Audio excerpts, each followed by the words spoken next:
Welcome to Damn Mainstream Podcast. Man like Doms and Kenny. Hey guys. come on. And Hirame, what's going on, peeps? What's going on? Jeez. The whole gang's back. Still locked down, still in quarantino. Hit me. In a pancetta. A pandemonium. Don't know. Panasonic. What's it, Panasonic? Yeah. Yeah, that's it. Yeah, how you lot feeling? All good, surviving, no more Feeling corona. tired. Wink, wink. Feeling tired. Not naming Tired, no you know. names. Tired. Yeah, so, Long week. Drained. oh, long ass week. bro. Mad Yeah. though, it's a Sunday, so you're about to go back into a fresh week. That's the thing. That's the thing. Oh, Not to put pressure on you, but the lol. It's No, alright, man. It's alright. trust me. What about Captain Rem? You got any your infamous questions? Lead us in, warm us up, Ooh. Alright. pressuring him, make him think on the top, off top. Would you, yeah? Alright, watch this. Would you,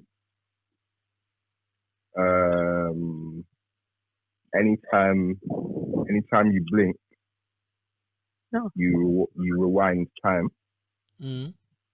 yeah? Or anytime you walk forward, you slow down time. What's this, man?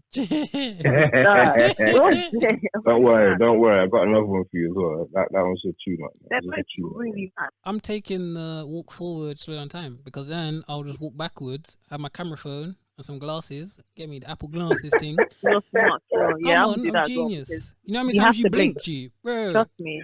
you're rattled. Your day is finished. Come like Benjamin Button. Lol. Bro.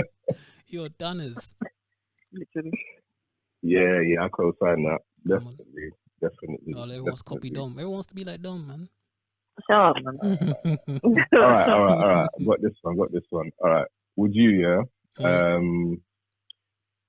would you rather have grass for hair Mm, or you sweat jelly? Sweat jelly. I'm having grass for hair, bro, and I'll just shave everything off, go bald. That work. Well, just a disclaimer, when I say hair, I mean like everywhere, not just like head to toe. Oh, that's a joke, man. You're on a museum. Oh, so jelly. Just No way. yeah, sweating jelly is on, G. Your pubes are really got. Long. That's all long. No. Nothing. Boy, which one you going for, Kenny? I'm going for jelly, mate. What? Are you sick? Yeah. Big man. I'll get laser. No, I'll get laser. Hair removal. There's ways that you can prevent sweating, man. Sweating, just Is like it? mad sweating. No, you Mad- can't, yeah. G. Nah. Sweating is a natural thing. That Bro. sweating cools you down, bro. And Listen, bro, jelly, yeah. Bro, middle Jelly of is summer, cool your liquid, crutches though. are gonna be filled with jelly. Is that what you want? Crutches. Nah, brother. Yeah, your crutches don't sweat. Are you trying to tell me? I mean, they do. All right, then, Like this. boss. All right. You have I don't jellified like this. crutches. It's long. You don't want that. I'm telling you. You don't want that. Gelatin. That's haram, big man. Haram. You don't want that. They're If you- both peak. Bro, if you're banging the laser, you may as well get the grass for hair and laser it off. Ah, but then eyebrows, hair, Ah, different about the That's long. eyebrows. eyelashes. That's dead. That's all tight. That is dead, mate. That is very tight. Boy, But yeah, that's a bit of a you headache. cannot link no one if you're sweating jelly. If someone takes off your jumper and it bounces, you're donners. Yeah, It's no, done. no, It's no, done. no. Any kind of romantic thing is done. You're like flubber when the things are just bouncing everywhere. But technically, your sweat will taste nice, This is a nice flavor and it jelly. will smell nice as well. Bro, it could be, Well, jelly we that tastes can like assume. crutches. No, jelly Yes. normally don't taste bad, bro. Let's be honest. Jelly is flavored. Jelly has no flavor. It's flavored like whatever it's added onto it. So if it's coming from the crutches. Yeah. So let's say in this scenario, because you didn't specify, it's strawberry jam, strawberry jelly. Yeah. Strawberry The taste of jelly. strawberry. That's a plus. She added her own thing. Trust, you know. trust. Plus, mate. Better than what some people got going on right now. So boy. Name names, innit? Let them know. Huh? Let them know on the pod. Nah. Live. Never. Never. What are you saying, Rim? Oh, I don't know. Oh man, I don't know. You know, Your own question. I know. It's mad. I would say grass. You know, I love grass for hair. And you even dress grass, bro. Come on. Long. So long. Well, you it say has on to your be own? that because jelly.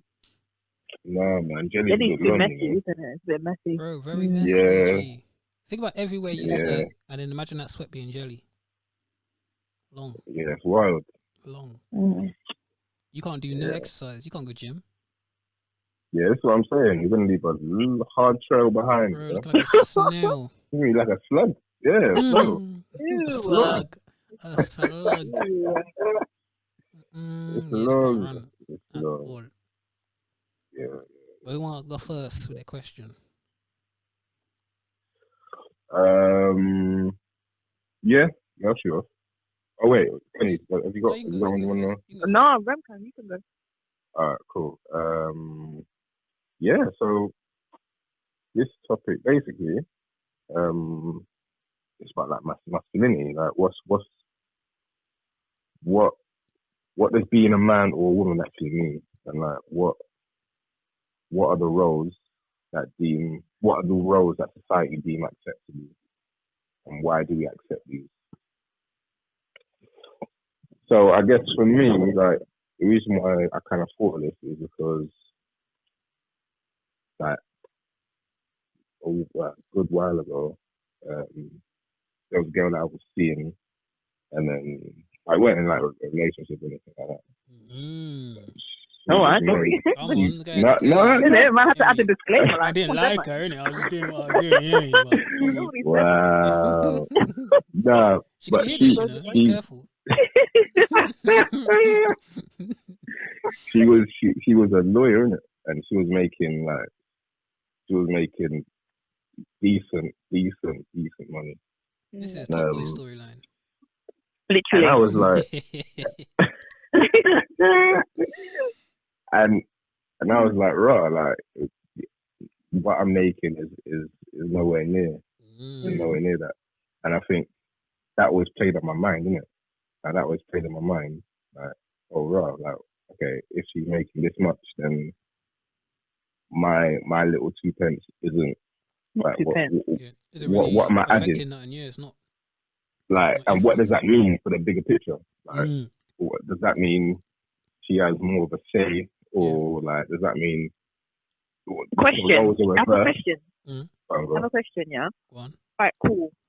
How does her having more money affect the relationship? Like, how would that have affected the relationship dynamic, in your opinion? I don't know. Like, I think this Or was did you more of feel like a, external pressure? You felt like, was that pressure coming from inside or was it coming from out, like external pressure? Do you know what I mean? yeah, I get what you mean.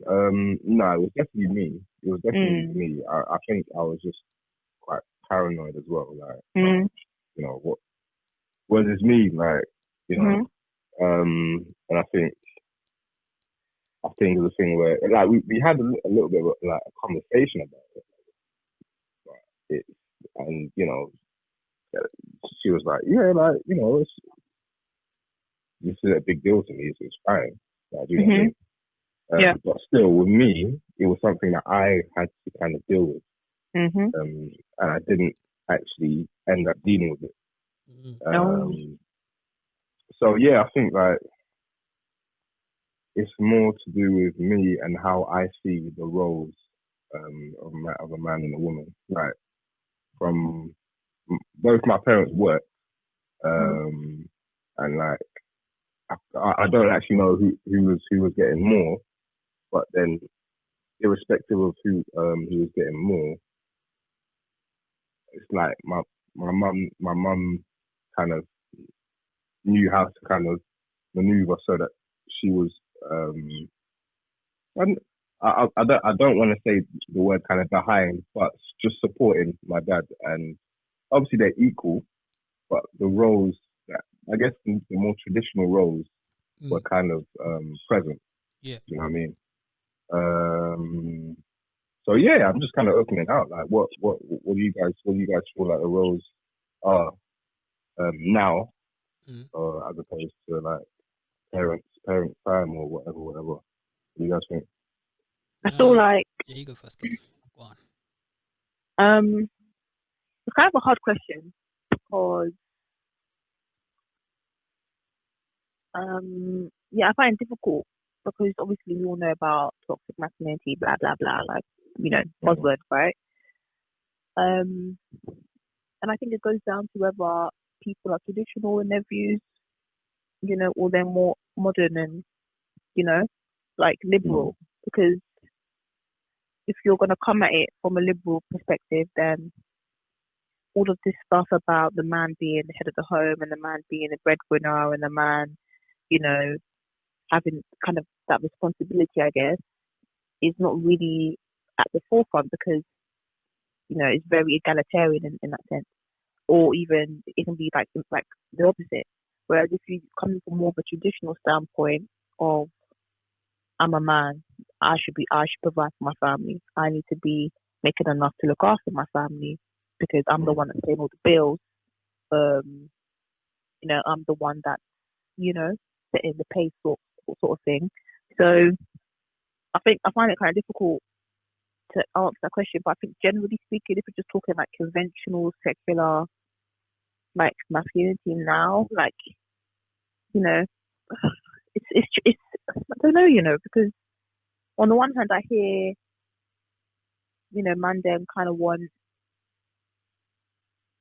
to be maybe less pressure on them than what traditional people would want on a man. But at the same time, some women want men to be quote unquote men and like the more traditional view. So I really can't answer that question, to be honest, what it means to be a man. Because I feel like as a woman I can't really say if I feel, But yeah. What about like your parents' roles? Were they? Is there anything? My parents' roles. I don't know if this is like a common thing amongst Black people. But my dad has been the breadwinner forever, basically. He's been the breadwinner. Oh, no, that's a lie, actually. When they were younger, like in their 20s, they were both working, both of them putting money down, both of them contributing because obviously both had to work. But as they got older and dad got a better paying job, dad's the breadwinner. So more traditional views, like perspective of a man, like he contributes for this, pays for this, pays for this. Again, money management, I think it's mad. It's mad, actually. I think it's more traditional, if I'm honest. Like more traditional. Like my mum will pay for do stuff, but like the lion's share of it, my dad is putting down. But in terms of like masculinity, like dad is or maybe what I've seen growing up, like uncles and big brothers, definitely, they're leaders, they're the ones you can call on in difficult situations. They're usually not as emotional as women, and that's not necessarily a good thing. They literally do anything and everything that needs to be done in the house, like stuff like that, basically. That's it. Okay. But you don't. So for me, I was thinking about it while you lot were talking, and so firstly, I wouldn't feel a way specifically like we're emasculated if my partner earned more than me. But in my thinking, in my head, it could put you in a position where it's tight. So I wouldn't mind. It's not exactly the money that would annoy me or get to me. It would be, so say that the pay gap is mad. Like say they're on 100,000 or 150,000, and I've got like a £40,000 a year job. So 40 grand is still that's a good wage.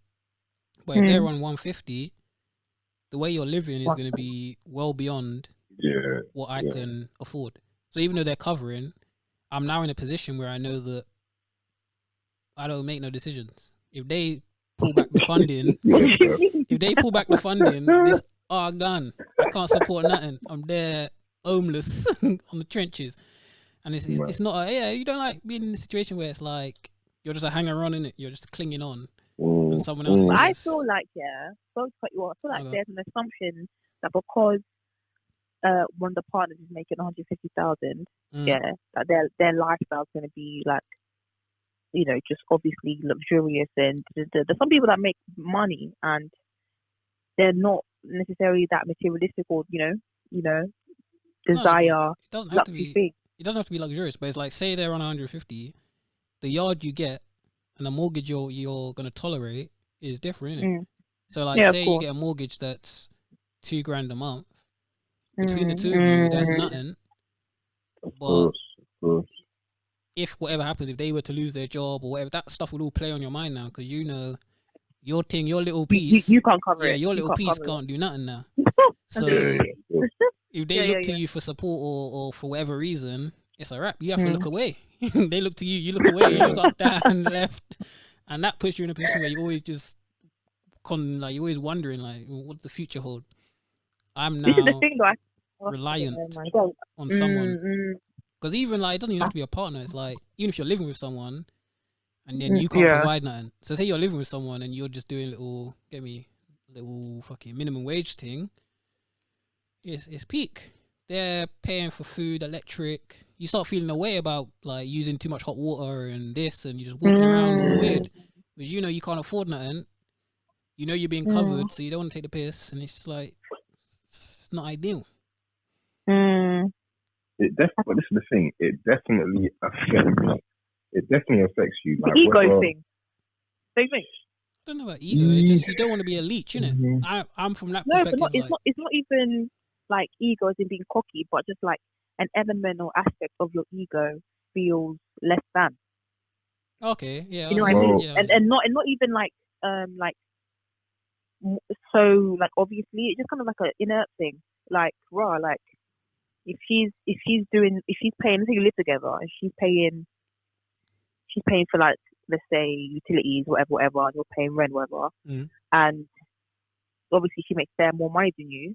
You're gonna be like, if you're thinking, oh wow, like, I don't want to spend too much, so obviously my girl's paying for it, kind of thing. Like, that's a little bit. Yeah, I feel like there's an attachment in our culture. There's an attachment between money and someone's worth, or it's that tied to their identity and value, which I think is kind of toxic. And it's a learned thing, isn't it? Because like, even nowadays, like, don't you guys notice if you're talking to someone you never met before and they ask you, what do you do? Usually when they ask you what do you do, what they're really asking is, how much can I respect you? So how much respect can I give you? If you say I work in Tesco's versus I'm a lawyer, you'll notice that, oh, okay, cool. Like, the level of respect is different. I definitely feel like with capitalism in our culture, it's kind of a thing of, okay, your money determines what you can expect, what you're allowed to expect, how you can behave. Like, all of this stuff is so ingrained, and then we bring it into relationships as well. And I think, understandably, I get it. My position is more from, so coming up, money was tight in it, so it's always a thing of, you don't want to violate, you don't want to, don't take the piss. Yeah, you don't want to take the piss, number one. So that's where the whole aspect of, you don't want to use too much if you're being covered. But then it's also the point of, you had to always be ready to like, cover it. Like, money can stop from anywhere coming up. So you had if you had something that you liked, you had to always have a little backup thing where if that falls through, that's paying for it now, mum can't afford it no more, how am I going to cover it? Otherwise I'm going to lose it. So now you're living with someone and you're in a yard that you can't afford, or you're doing all these holidays you can't afford, or wherever it is. If anything happens, the credit card gets declined, your credit card can't even begin to touch it, and all these kind of things. It's just like a worry on your mind. Now you're all in, you're committed all the way. If this goes left or that falls through or whatever, it's over. There ain't no contingency, no backup. There ain't nothing you can do, nothing you can say. You're just rattled. So you're always in this position you've never been in your whole life, and you spent your whole life trying to avoid. And now you're just there constantly, consistently playing your mind. Yeah, it's funny because when women have this conversation Mm. about the woman being the breadwinner Mm. or making a substantial amount, Mm. and then a man is making money but not to the same degree. Yeah.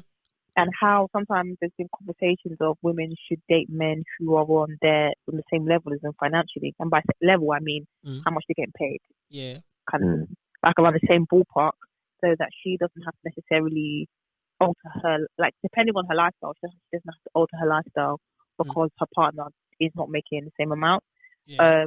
Versus some women who are like, it's not a thing, like if we're together, my money is yours is mine, kind of thing. Obviously live within your means. Yeah. Live within your means, because money can come and go. So live within your means. But it is interesting because sometimes a lot of women do feel like, because of that ego thing that can happen sometimes, they'd rather be with a guy that's making the same amount or more because of just to avoid that. I find it kind of like interesting.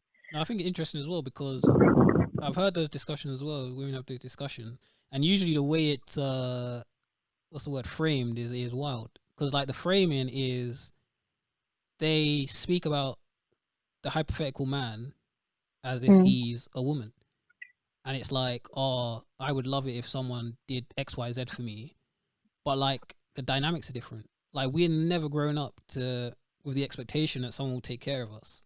Like that's never. You're always, as a man or as a male, you're always brought up that you have to be ready to look after yourself, whether you're alone, whether you have a family. It's always you that's gonna have to do looking after. So now, someone just trying to force feed you X, Y, Z, it doesn't. It's not your love language, innit? It don't make you feel good. So they're assuming, oh well, if someone bought me your bag and they bought me this and they bought me that, I'd love it. And then you start showering your man with gifts and you know me, flying him out and doing all these things.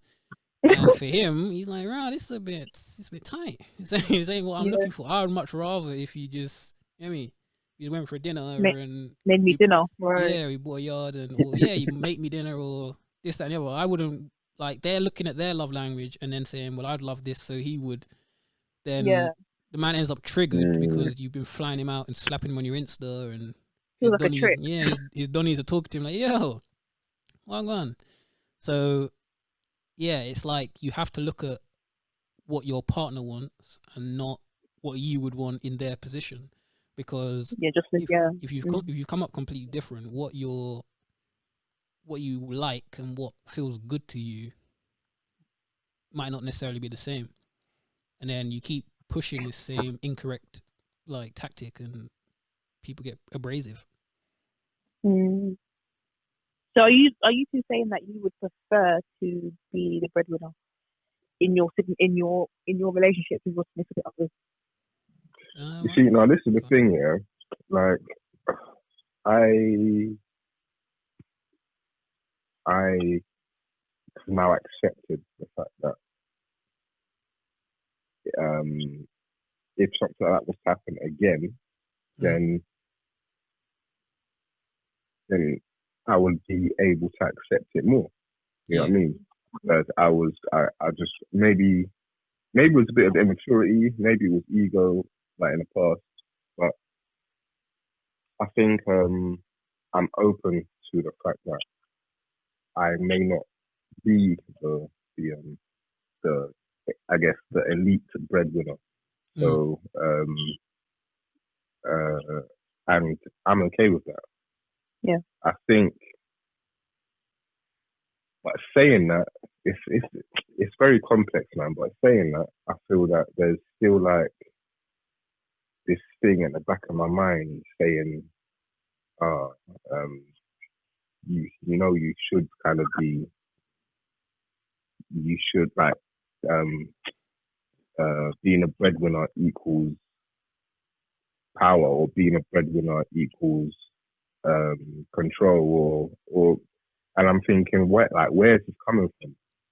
Why is it that because my dad never really pushed that. He never really pushed that agenda. But we have to be clear though, that is a common like belief, and like it's not just a male belief. There are a lot of women now in this new generation that believe the same thing, and so when they like, even if you watch like The Apprentice and shit, when they come up and they make guap, their use of the money is to, all right, well, I'm no longer the flimsy one in this. The money buys me a position at the table, a seat at the table. Yeah, I won't be making decisions now because I'm making money, and so that becomes a hostile act. You start telling man, well, because I've got this money, I'm now going to tell you X, Y, Z, rather than I just want to be able to talk. I just want to be equal in this relationship. You're saying I'm equal because I make, 50% more than you, or whatever it may be. That's mad toxic. Then it becomes hot. So man's thinking, so you think you could disrespect me because you got peas, and so it's more so how you come with the. Because don't forget, people can like it's gonna sound revolutionary, but people can date without knowing how much the other person earns. Oh yeah. And so it's like when that becomes an issue, it's usually because things have been placed that make it an issue. Like you know when someone says can't really afford that, you shouldn't really push. Like it's very clear when someone can't afford to do certain things and rah-ta-ta. And so if you push or you just go ahead and buy it anyway and do all these kind of things, you're causing an imbalance. You need to work around that, communicate. You might say, like, cool, we'll save, or we'll do this, we'll do that, or I get it for you and you get the next thing. Or you need to communicate and find a way to work around it. You can't just like force it on people and shoehorn your money down people's throats. Defo.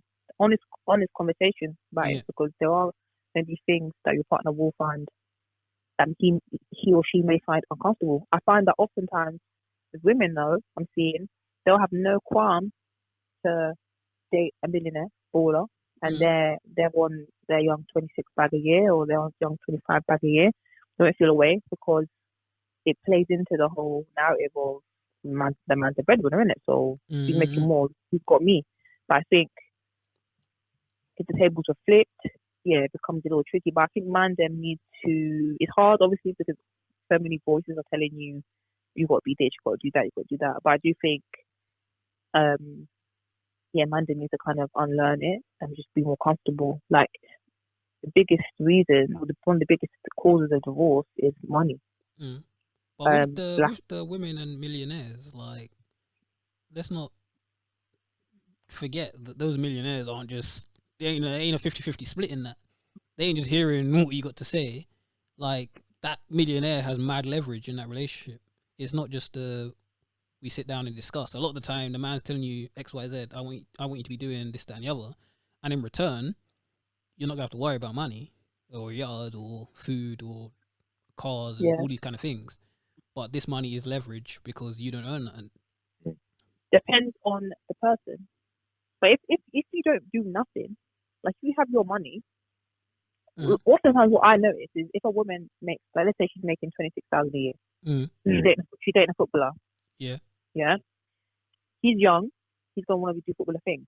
So he's taking her out to high fly places, paying for everything, flying her out, buying stuff. Cool. She's still making her salary, so all the money that she's got, she keeps for herself. The money he's got, he shares with her. And I think it depends on the man, because if you are in the big leagues and money won't afford you a different type of woman, different type of class of woman. Do you know what I mean? Like, they will then, some men do want you to do a certain thing, look a certain way, like maintain your appearance at all times. And I got you. Don't worry about nothing, but you have to look good though. Like, you've got to be this, do that, do that. So okay, hold on. So what are we saying? So then that's basically saying that like, you don't have to make as much as me, but you need to. But in other ways, you need to kind of make it up, that thing. Somewhat, yeah. And I feel like sometimes it's not necessarily a conversation I've had, but I feel like just the dynamics of the relationship. It becomes a feeling. But the women sometimes might feel like, I've got to do that because he pays everything. Speaking of like the footballers and them kind of man, like there's also what do we call it? Unwritten, unspoken sort of situation where those women are expected to firm a lot. You know that your man's going out and rapping and getting all this, and you see pictures of him with hookers, and you have to firm that. and it's like that's part of the game, sort of thing. Like you're with someone that's quote unquote well out of your league and these kind of things. So it comes with and that's another thing. Like you reverse the roles, and it's a man with a millionaire woman, a broke man, a millionaire woman, and then you have your woman here, there, and everywhere dating this person, and you hear she's getting chopped out and whacked out. It's different. A man, it's gonna be mad harder for him to just. You know what I mean? I'll just talk to my friends. They said stay with you, and it's the dynamic. That's it. So it's not. There's more of an expectation on women to affirm this type of stuff. Anyway. I know it shouldn't. Yeah, it shouldn't be like that. But the dynamics are all set up for these situations. So where like people don't look two ways. If like a woman, you know her husband's cheating, he's a footballer, or Wayne Rooney, or say for example, you know he's been beating this person, that person. You don't look at his wife and be like, oh, that's sad, man. Like you just say, yeah, man, I understand it. He's a dickhead, this, that, and the other. Now say that Wayne's broke and she's peasing, and then you hear that she's here with parties and getting this, that, and the other done to her and rah ta ta. Right, Wayne, we damn, man. You need to dip out because you're not even worth that kind of peas, you know. I can't lie. Can't be man. You need to just keep it moving, G. She's for the streets and all this. So the dynamics would just be mad different. So I get it.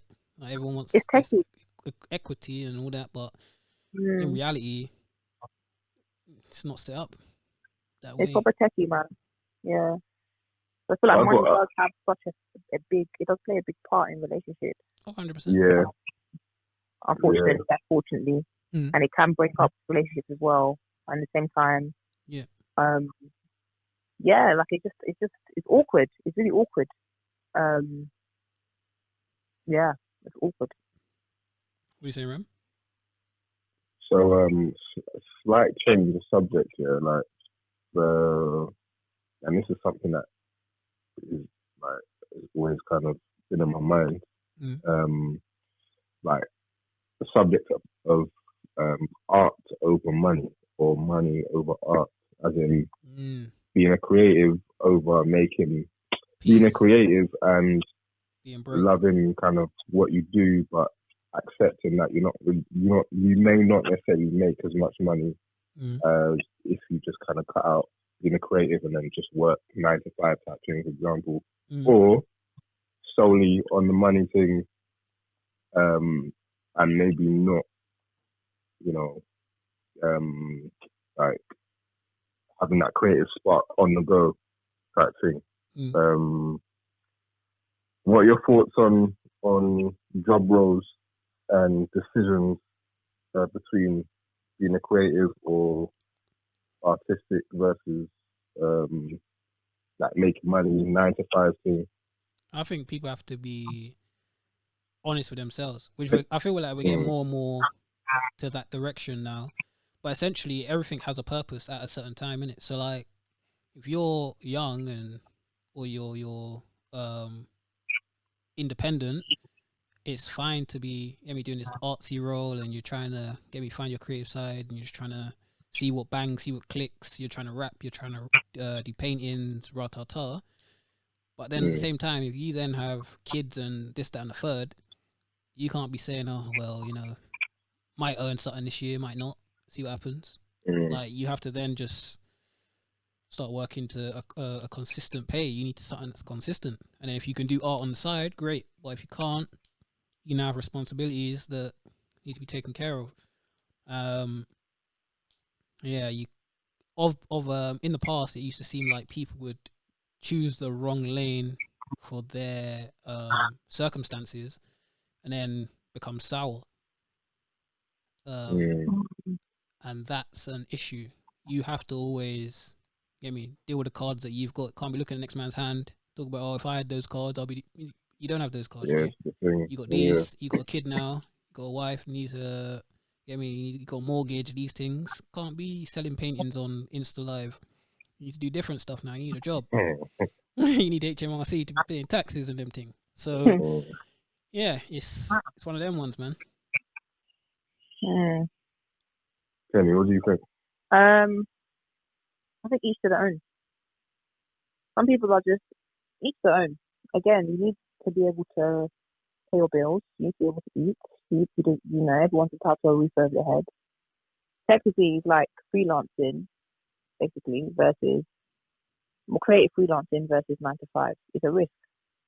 And your freelancing is a risk because your money ain't gonna be the same every month. So it's like kind of difficult to make long-term plans, to plan in general, be secure. One month you might be making 10 bags, the next month you didn't make anything. Like it's risky, but again, 9 to 5 has its stresses, has its problems as well. That I guess it's more acceptable in society to have a 9 to 5 because it's just something you're expected to do versus being a freelancer or honing your craft. I think, in my opinion, I thought you have to be smart with it. Certain crafts require 90% of the time, and so that's kind of where it gets tricky because if you want to be the best at your craft, you have to dedicate a lot of time to it, meaning that you can't have a part-time job or anything like that.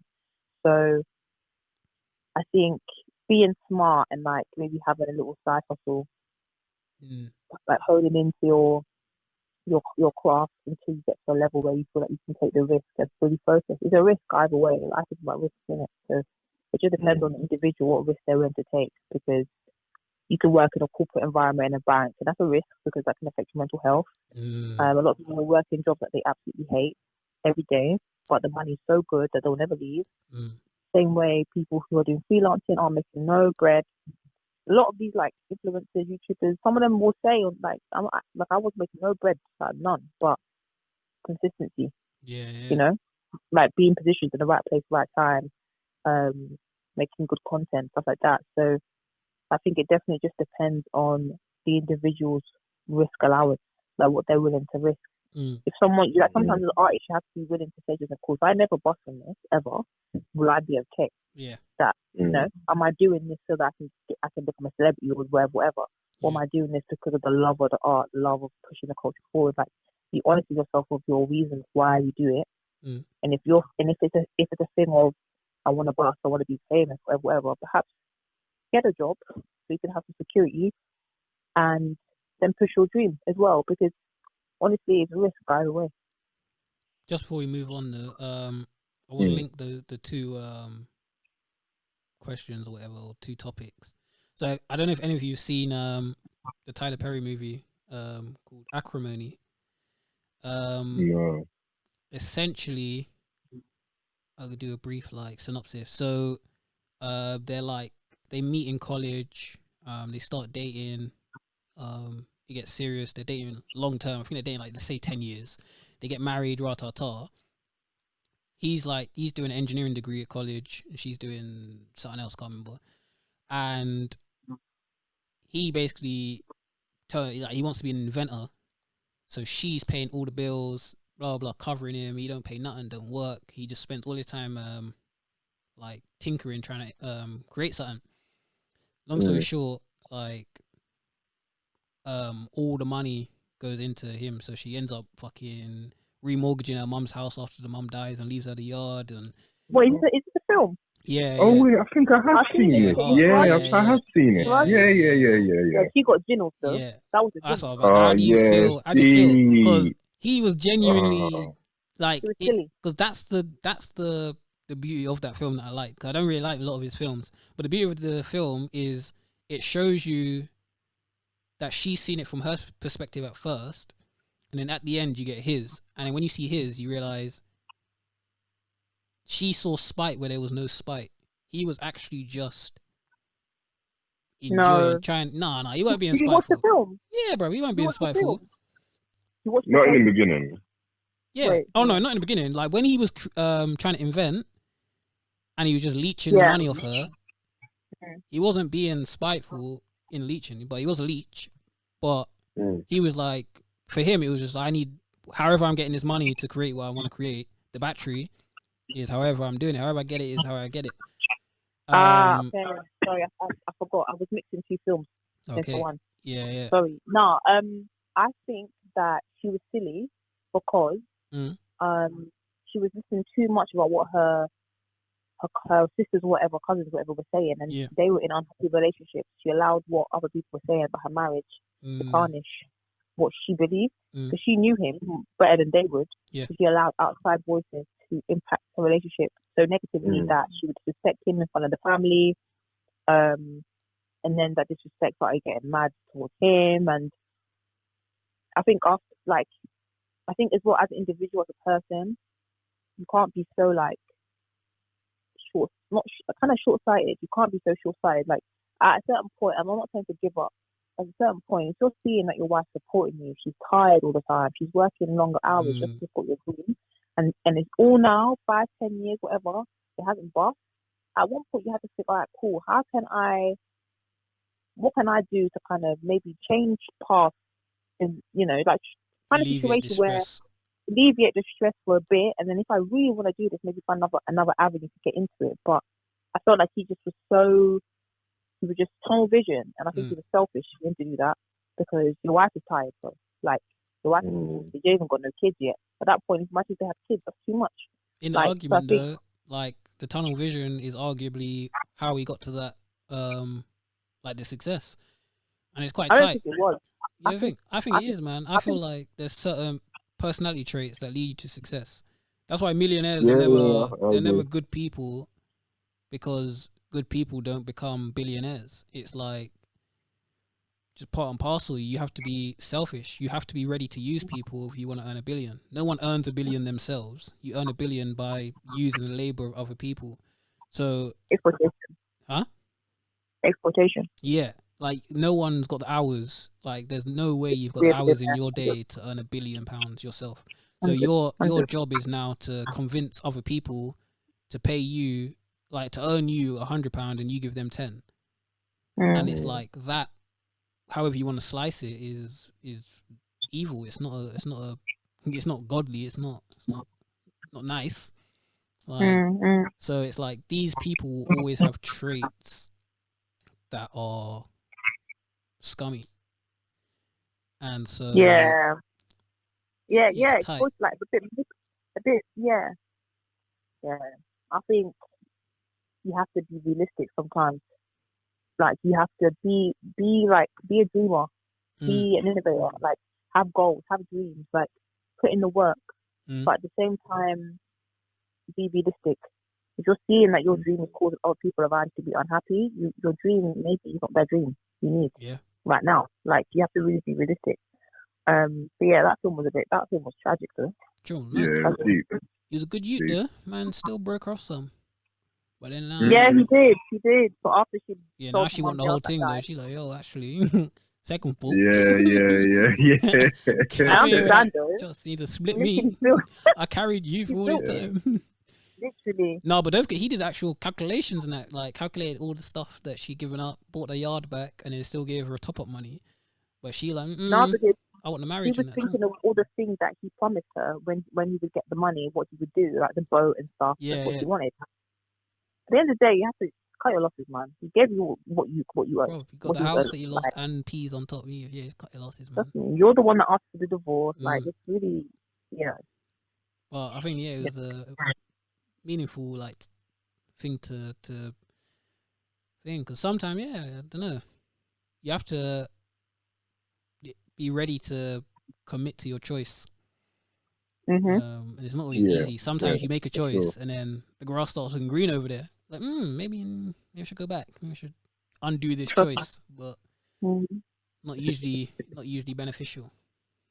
Yeah. Yeah. For sure. What about you, Kenny? Got any topic? What's the next topic?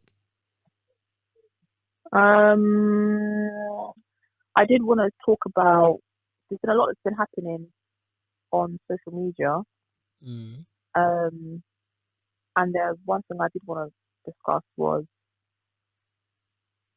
kind of microaggressions, but in particular towards Black people, but in particular, when someone has an ethnic name, when a black person has an ethnic name, or anyone that has an ethnic name, and they go into white spaces, like Tunisia, and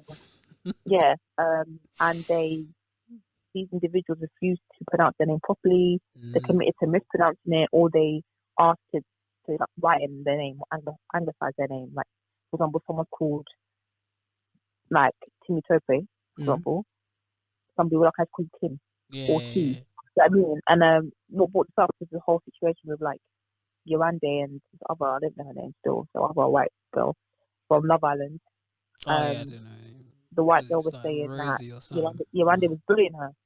And Yolande said, bro, you didn't even want to say my name properly about bullied. And I think it's just funny that white girls always tend to do that whole she bullied me. And really, she stood up for herself. Yeah, she stood up for herself, and you didn't like that. And now, she's a bully. So I don't know what to do. Then if all else fails, just start bawling. Trust me. Yeah, if all else fails, start crying. I feel like a lot of people on Twitter were talking about their experiences that they were having with their ethnic names, and sometimes people wouldn't want to say it right, pronounce it, butcher it. You know, and it's kind of like it's rude because like your name is your identity. That's your identifier. And more times when you're ethnic, your name has a meaning as well. So if they're like not saying it properly, or they're saying it wrong on purpose, or they don't even care to try, stuttering at the register, trying to say the name, it's embarrassing. Like, yeah, I just want to see if you, obviously Dom, if you haven't had that experience, but come on, just to see what you guys, sorry, Dom, what you guys feel. Boy, well, say your name first, and then but speak to the class. My name's been butchered a hell of times. Like my name's spelled Ehireme. Yeah.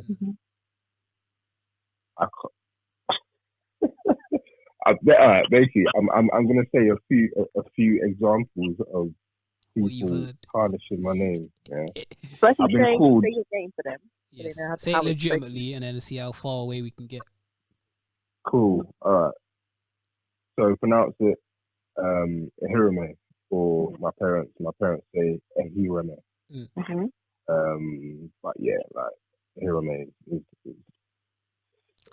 yeah. So yeah, that's how it's pronounced. And I've been called Pyramid. What? Been called. Wait. Yo, I swear down. I swear down. Where do you get these letters from? Bro, I don't know. Wow. I've been called a harem. I've been called hire me. I've been called. Oh my god, bro! The list goes on. The list goes. Wow. It's wild. Hire me. Hire me. Hire me. These men are just on disrespect. It's mad. I think it's a little bit of laziness. But on the other hand, I think it's a bit of I kind of want to say innocent ignorance. Innocent. I say that because it's for me anyway. It's not like every time I experience this that the person isn't trying, because I've seen some people trying, and it normally takes like a few times for them to get it right.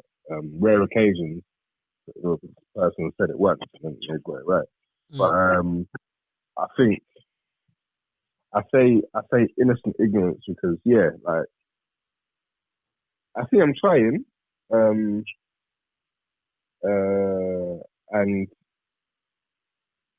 like I do appreciate that, but that's not to say that I'm going to give them a nickname for them to call me. She'll call me my name, innit? Yeah. And I think the audacity is that there's been some occasions where they've tried and then they kind of just say, is there a shortened version? Yeah. They ever tried to give you a man nickname, like call you Dave or something? Nah. Well, luckily, nothing like that. Yeah. But, man. I don't know, man. I think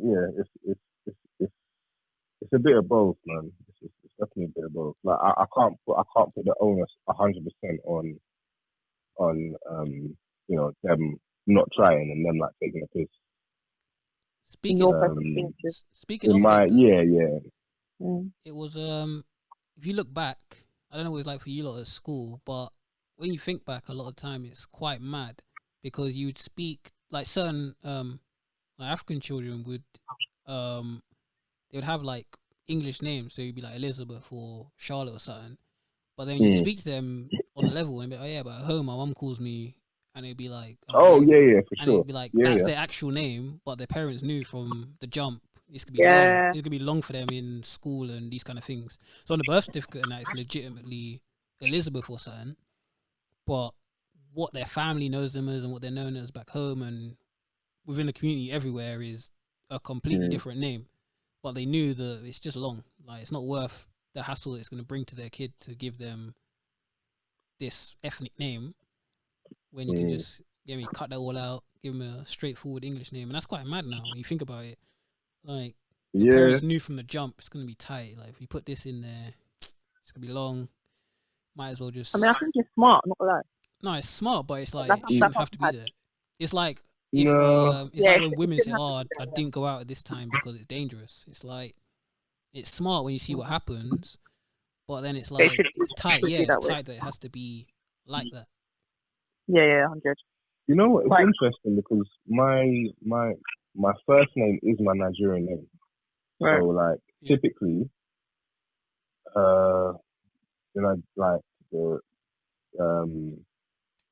like typically it's the other way around where Nigerian name is normally your middle name. Okay. And then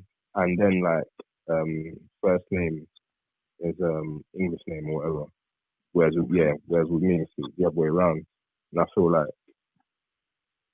in school, for example, there are times when like supply teachers would say my name wrong or whatever. I wouldn't necessarily like get embarrassed. It would actually be a time for me to kind of say proudly how to say my name, and that never really came from like my parents really enforcing that on me. It's just something that I just felt. You know what I mean? So I've always felt I don't know where that came from.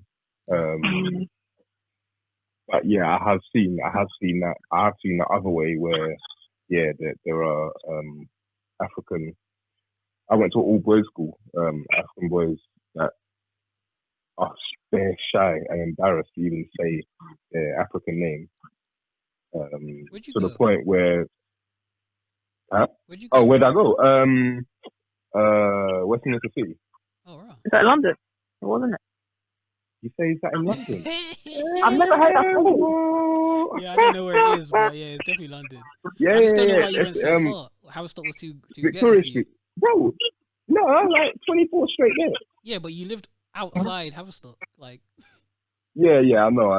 But trenches, though, that's where my brother went, innit? My brother went to Westminster, innit? So okay. Haverstock wasn't a good school as well. Oh, so. Never. Nah, Haverstock. That's what I was saying is the trenches for you. But if you saw where he lived, Haverstock, you could see Haverstock from his window. It's like the fact they went across the city is wild. Yeah. But man. Yeah, it's mad. Mm-hmm. Wow. While we're here, though, because I just I know Kenny wants to say something else, but I'm going to detours quickly because I said about it's tight when women say, "Oh, they don't want to go out at certain times," and it shouldn't be like that. Well, it's nuts to see, but like I don't know if any of you saw the thing in Harlem. Like seeing stuff like that is outlandish. So the woman was in the off license, and she was just doing like little shopping, like got a little couple chocolates and that. She went to the counter, and then 2 guys came in, and they were just like, "Oh, like, how are you doing? What are you saying? Can I pay for your stuff?" She was like, "Nah, man, I'm alright, man. I'm good." Boom, paid for her stuff, left. They followed her out saying, "Oh, you're being rude." Bro, they fisted her up. Yeah, bro. Absolutely worked, like, eyes closed. Been closed for a couple of days. Like, she had to go to the hospital. Like, I'm like, this is bro, you see the whole thing play out on video, and you're like, how is this? Like, how are there people like this out there? How many people? Was it just one person beating her up, or? No, multiple. Like, it was 2 guys followed out the Multiple. shop, and then apparently other Donnies popped out the cut. But then, like, apparently when she was giving her story, she was saying after they like punched her up and were kicking her and that, she was saying that when she kind of got up, people came like that were on the block, and they were kind of like, yeah, you need to get out of here because they've done this a couple times before. You better be careful that they don't come back. But then it's kind of like, what, these men are just out here doing that and living calm, and this is wild. Wow. Like, these men have friends, they probably have family, and they just out here, bro. But unprovoked. So what? So you offer to pay for something, they say no, and then you just absolutely pulverize them. This is mad. Oh my God. There were a lot of people that like were outside the shop that she got the upper. There were a couple just hanging around, I think. No, as in like the aftermath of it been like quite mad. Oh yeah. They jam packed outside like, protesting. Yeah, people. I mean, it's mad because because it went viral. Yeah, Harlem is standing up, and those people are going to be caught now because, as you know, the neighborhoods are quite small. Everyone sort of knows everyone, and once that name is in the street, it's going to be tight for them. But it's the fact that they've just been allowed to be out here. I just don't believe that people just one day wake up and say they're going to do that. I feel like this shit develops. You do little things, and then little things grow and grow and grow. And then eventually you're asking a woman if you could pay for her stuff. She says no, and then you're just absolutely hospitalizing her.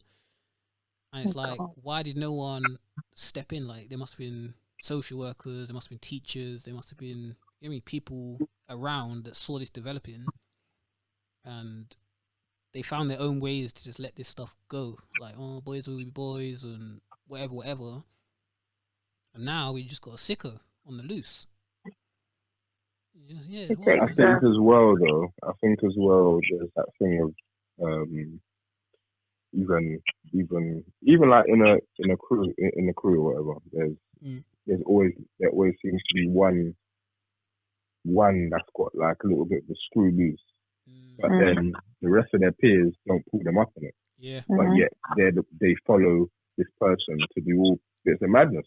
Yeah. But they're not necessarily on it as much. But then they're all kind of joined in because they don't want to get drawn out. Yeah. You know what I mean? And that's mad in itself because it's like you're definitely part of the problem. You know that your ideas and stuff may not be 100% aligned, but you're still co-signing what they're doing. And you're still putting hands on people, and you're still making people feel scared. So even if you're not all the way in mentally, physical's enough. Disgusting. It's wild, man. What about you, Kenny? You have another topic, or I got another one still if you don't? Yeah, just recently I feel like because we're in a lockdown, a lot of us are behaving jobless. Jeez. So we're behaving jobless. Yeah, a lot of behaving jobless. And by that, like, obviously, we're seeing, like, specifically with Clubhouse, you don't have it because you're Android. Come on. But even social media, Instagram, people just have more time on their hands to be online and just to be annoying. And yeah, this question is like, do you feel like social media clout is killing our people? Listen, it's been that. Bro. It's been that. Which is wild, because even saying that, me and Rem came up in the time where this shit was marinating. It was becoming. Rem, remember the videos we were seeing with people doing all sorts of madness to end up on Worldstar? People are rocking up their bodies and doing all sorts of madness. Yeah. Just to end up on Worldstar and go viral and things. It's tight. It's been, bro, people putting their bodies online just to become famous on the internet. Like even Jackass, these men actually became millionaires of rocking up their bodies. Swallowing cow bus and them thing, and it's like, it's allow it. How us, allow it. Horse bus. But it's nuts. It's like, yeah, people can blow up off that, and it's like it's two sides to a coin, really, isn't it? It's like some people look at, I want to be the best racing driver or the best scientist or something, and then other people feel like I'm never gonna be that, but what I can be is the worst, blah blah, and you can still make bees. Like even what's his name, bro? Ice Fish or JJ Fish, whatever his name is. He made guap of being a terrible, like of playing around and being a terrible singer. Yeah. So it's like you can be either the best or the shittest, and you can make bees. So it drives people into these avenues.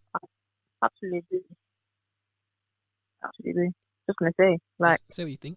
The fact that people are seeing that people are, like getting real bread from social media. Is like everybody wants to be that guy. 100%.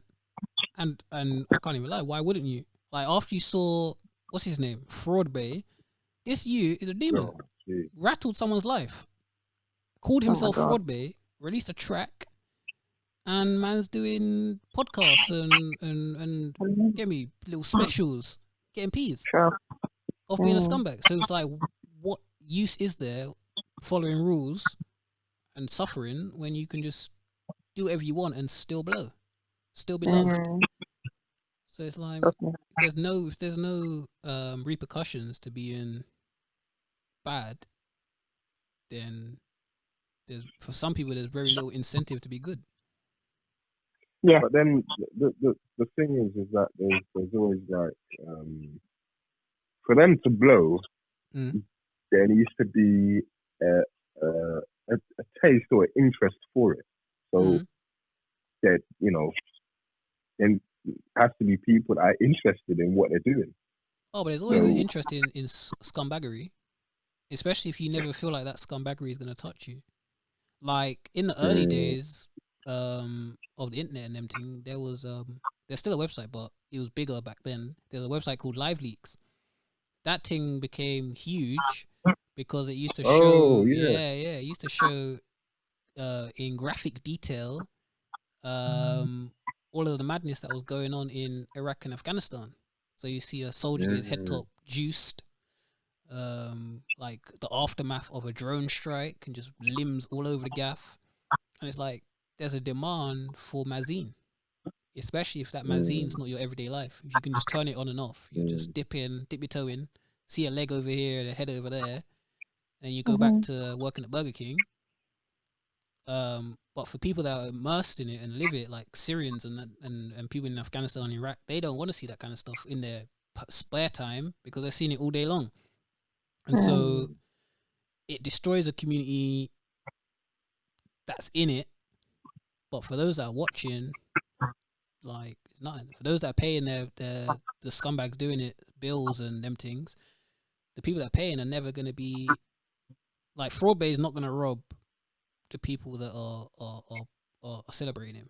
He's never going to commit fraud on these kind of people. Like, he's going to commit it on his community.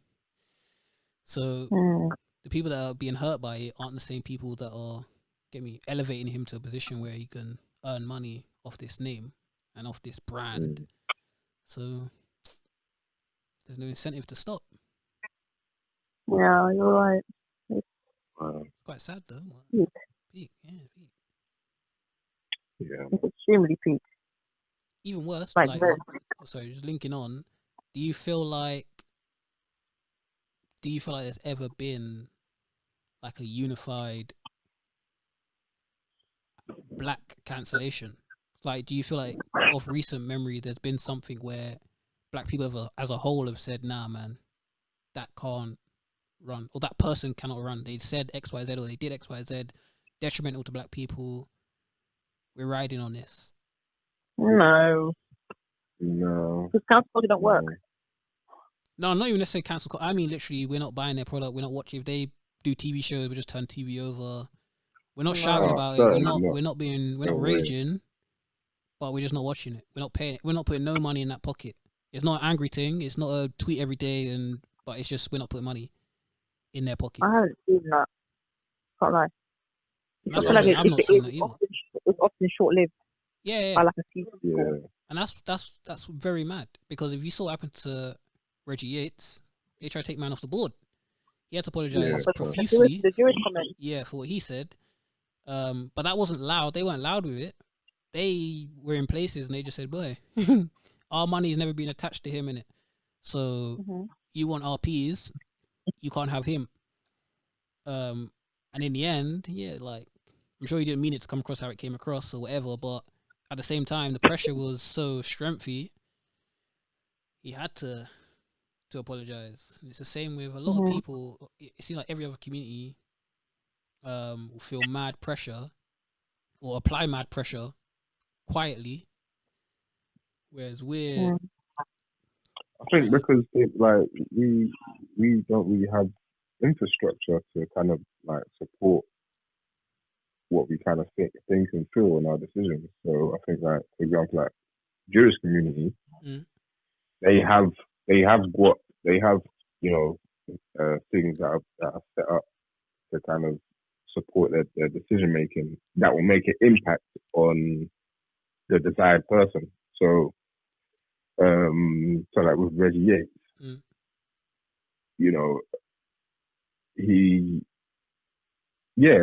his platform got shut down because of the mega like Jewish influencers that have all these things in place.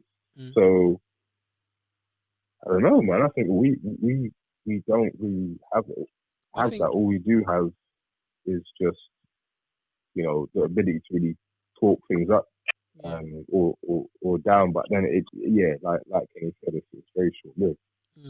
But I think it's a bit mad because I think even this idea of we don't have no peas, I don't think it holds weight that much in all respects. Because even like, let's say with the BBC, the thing's free, and we weren't even ready to en masse, like black people weren't ready en masse to turn it off when they were calmly just saying nigga with no editorial link. Like, there was no need for it.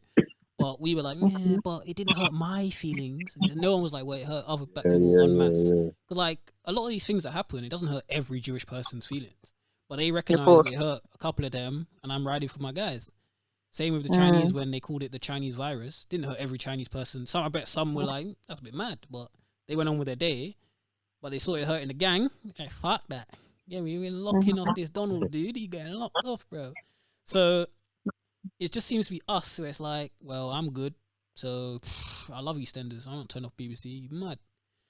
And it's like, it's like, even when we spoke about it with like certain people in influential places in the BBC, were like, well, boy, game's the game. It's just like, we just don't seem to be ready or willing yet to ride for each other unless it personally affects us. It's kind of... Do you think there'll ever be a time where that will change? I don't know. I hope so. But I mean, possibly. I just don't think, even if you take off the money, man, like, we always like to talk about like the money side, but I think even if you take off the money side, we're just not really unified in that way anyway. Like, unified in that way. So it's like money will just augment the madness that people say now anyway. You know, you always got that one individual that just is flamboyant and outlandish. I think money would just boost that. So I think you need to, as a community, like, I don't even know how you even start to do that, but become more of a community. Uniform that these things cannot run at any cost. Like, we cannot accept it, and everyone should be somewhat on board. People are followers. If a few popular people, famous people, actually put a bit of money behind their talk and actually show that, well, we're not on this, people will follow.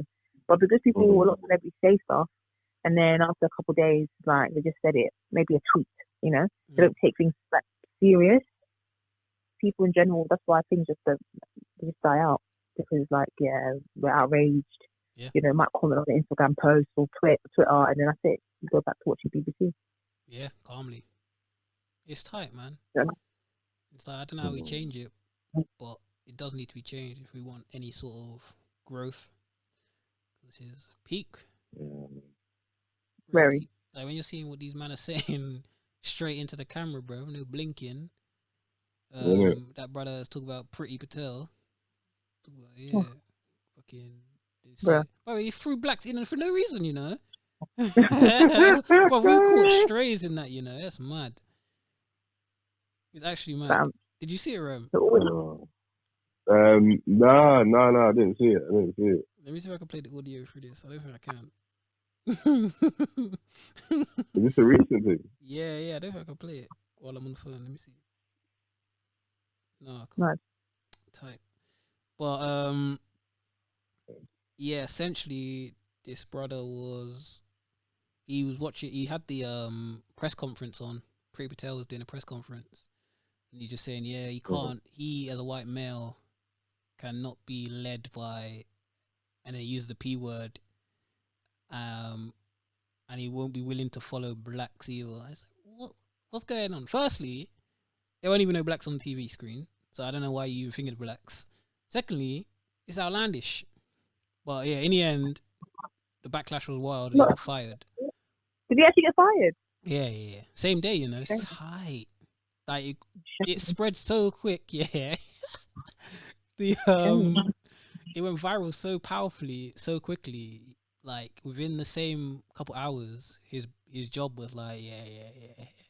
Can you imagine? Shame on him, idiot. Bro, he's an idiot. A lot of white people think this way. That's the thing. Yeah. A lot of white people think this way, and I'm kind of like getting to resigning to that fact that a lot of white people think that behind closed doors. The fact that he was so brazen to, I don't know what he done, post it online was just like, you deserve every single thing that happens to you, because why are you so brazen to put that on the net? But that's why we're so funny though, because we were out here singing Kumbaya and talk about post-racist era because we just stay in London and Birmingham and Manchester. You leave these big cities and there's still places in the country where they say coloured and that. It's nuts. Like, it's wild. There's still places in the country black people are a rarity. So we were all down here saying, yeah, look at this. My school's like 90% black, so country's changing. We're all equals now. And then we see stuff like this, and we're like, oh, this is peculiar. But yeah, we have to be more honest with ourselves, bro, as to where we're at and what the situation is. Do you think that like there's ever going to be a certain amount of like the black community that will openly say that they're not down for the cause? I think there's loads like that now. And like, well, I openly say it. Yeah, that's a big thing nowadays. They love it. It's edgy now. It's like we're a big man thing. It's the new edgy thing. To be like, bro, I'm not even with that black thing, bro. We're all God's children. All this wallop, bro. All this was. Yeah. They love having black people on that say, oh, bro, there isn't even no such thing as racism. You work hard. You can all get the same stuff. I don't even have like entertain conversations with them type of people no more, because like, oh, you can't. Dumb. They're dumb. They're gone, G. You're obviously dumb. Yeah, no, it's lost cause.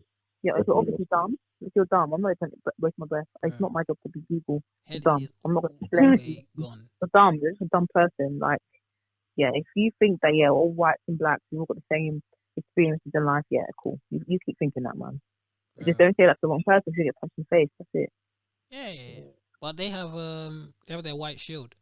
As long as they're useful, they have the white people that will maybe hold them down, keep the racists at bay. Say, no, you're one of the good ones, which is a wild statement. That's probably one of the most wild statements for me. What?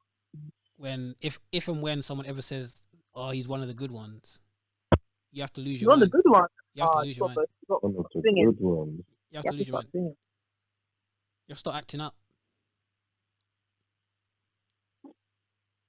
Yeah, I don't know, man. It's all a bit techie. It's techie. Well, come on. This year we good. Next year will be better. You said that last year, mate. I tell you. Last year was boy peak.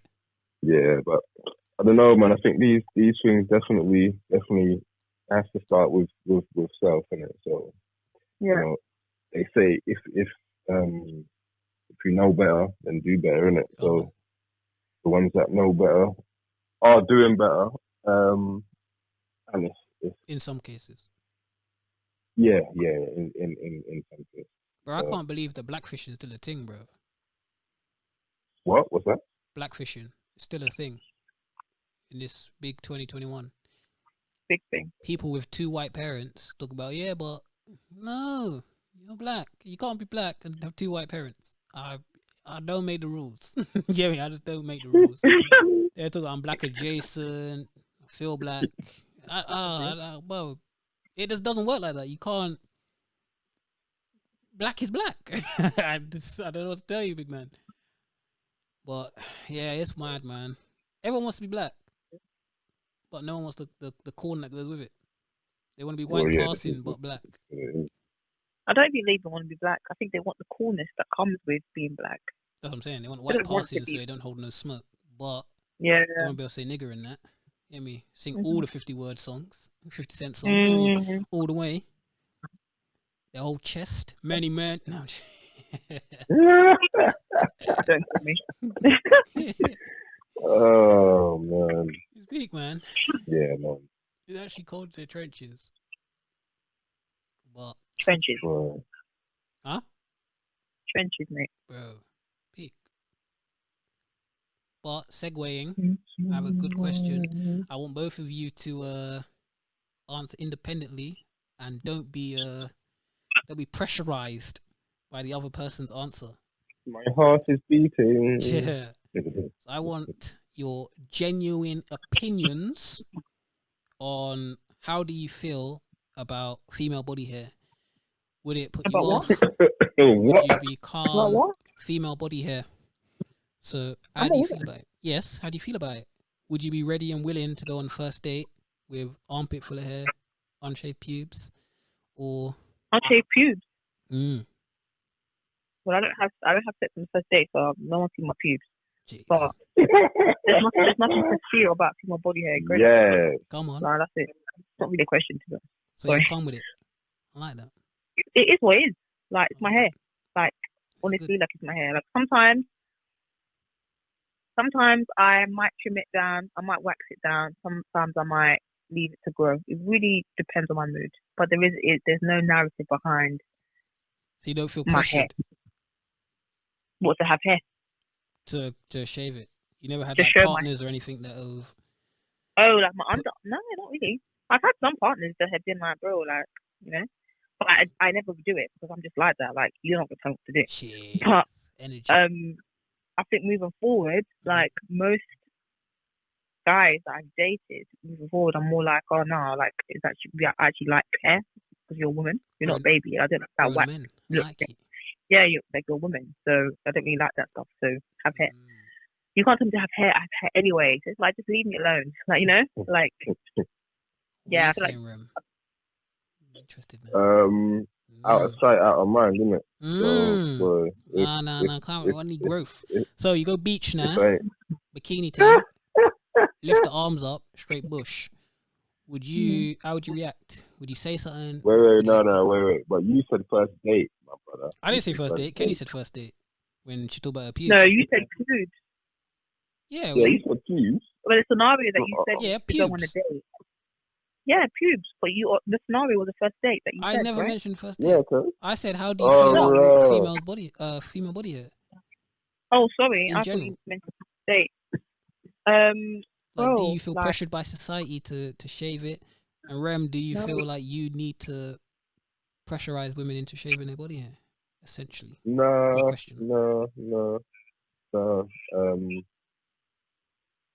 Like, as long as I'm happy with hair.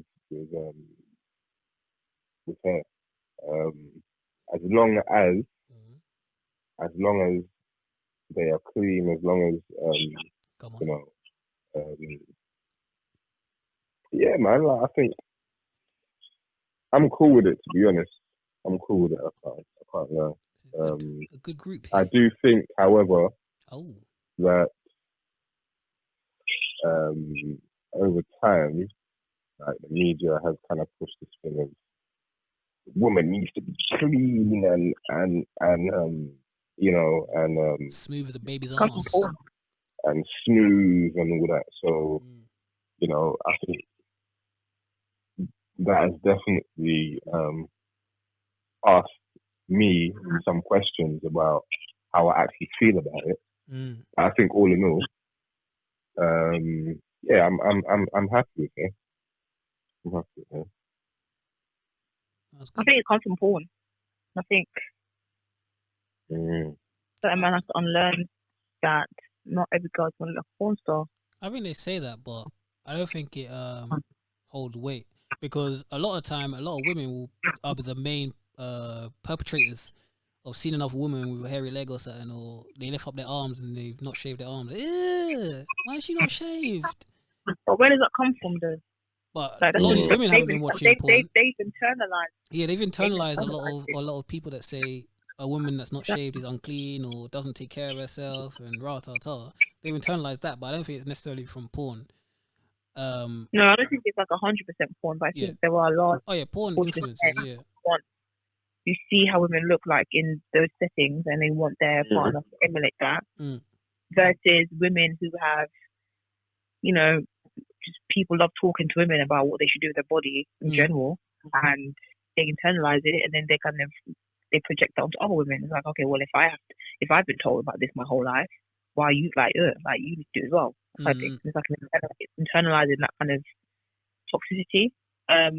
Luckily for me, growing up, like I never had that pressure from any woman in my life. But then when you do get older, you start to see that there's girls who are like got no hair, and girls who got more hair than you, and girls who got hair. Me personally, I was so oblivious. I did not wax or do anything until I was like 17. Like for me, I was like, what? Until I started getting older, and I noticed that it actually it was a part of people's grooming. That people actually include it as their grooming. So it's like once you start, so you have to maintain it. Yeah. Which is where it became wild in my head. When I actually sat down, which was quite recent to be honest, but when I actually sat down and realized that if I were to do that, it'd be long. Like, I'd have to do it like every week, every 2 weeks max. If I want to maintain what these women are doing, it's like every 2 weeks you have to do it. Long. That's mad excessive effort. And then you have to be like concentrating because, shave off your penis or something. It's long. So it's all excessive effort. And then so much effort. Like they don't even want to do it some of the time. Like they just pressurize into doing it. It's pressure, man. So if you're one of them women who come from certain ethnic groups where you produce a lot of hair, or your hair is much darker than your skin complexion, it's much more noticeable. And there is like stigma of femininity, well, the relationship between being feminine, feminine looking and having a lot of hair. So it's like the pressure is more. I feel bad for those type of women who they can't really get away with it. Like they can't get away with not waxing because the pressure on them is kind of mad, and also their hair is so much darker. Whereas for me, like skin, do you know what I mean? Also, other people, their hair's blonde, like you don't really see it like that. But it's definitely. I don't think any girl can say that it's not society that puts that pressure. Like girls will say, "Oh no, I just don't like hair myself." No one told you ever in life that when you came out your mum's womb, that was never thought in your head that hair is disgusting. It was just normal until an external force told you that this is not acceptable, or this is less than, or you need to do that to be, validated or deemed attractive. Like it's all external. I think like just you kind of like stop putting pressure on people to look a certain way. My final question to you, because I'm intrigued, is not you, Rem. This is for Kenny, the female in the room. So have you ever seen like a picture or something, and then the woman has body hair, like armpit hair or pubes or something, and you catch yourself like flinching or like repulsed for a second, and you're like, actually, what the fuck? this is conditioning? I wouldn't say Or repulsed, but I would definitely say like, oh, she's got hair Mm. there still. So Mm. usually when you look at pictures, you don't see it, do you? yeah, that's what I'm wondering. Not 'Cause obviously, the normal. conditioning is universal. Yeah, it's not normal. Yeah, it's unexpected. So when I do see it, I'm like, oh, wow, like she's on a different thing, but I respect it more. If I see a woman do it, I'm like, I respect that because like that's your body, man. End of the day, like feel comfortable. But it is sometimes I wouldn't say it's a repulsed feeling or anything. It's more of a shock of, oh, wow, like she's actually owning it more. Because most women don't, or they might do, but when it comes to taking pictures and like being open, they probably wouldn't. Yeah. So yeah, Okay. more time is like kudos to you more than anything. I got one more question. That is, it's Kenny again. So how does it feel as a woman when you're broke? Do you feel a way about dating? Do you feel a way about meeting friends? And do you feel a way about asking for support?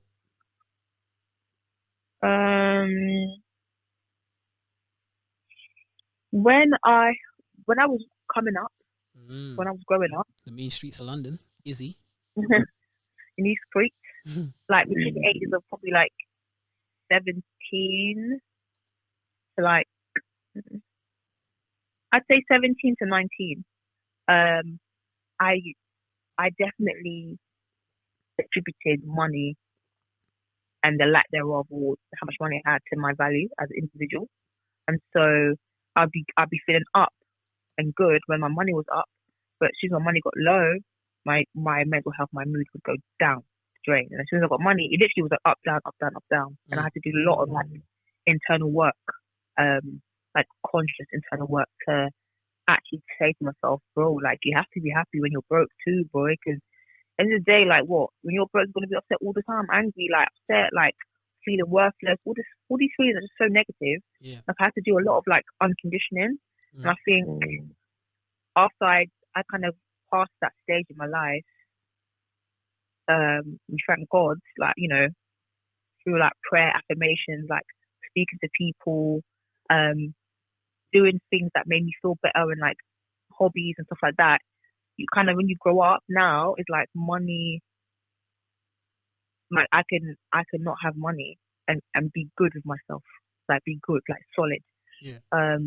When it comes to stuff like dating and stuff like that, I personally, it's tricky. I think nowadays, my personal opinions, I don't really feel like you should be dating if you don't have money.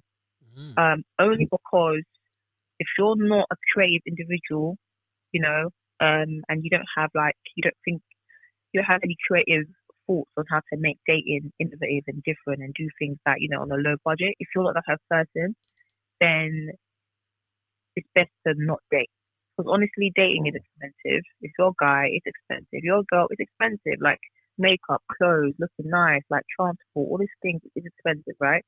And my personal opinion is, if you don't have money, if you can't afford that, don't date, because you're going to put someone in a situation where you're feeling low because you ain't got money, and they feel uncomfortable because you're moving low because you ain't got money. It's long. Do you know what I mean? Me personally, if I don't have money, I won't go anywhere.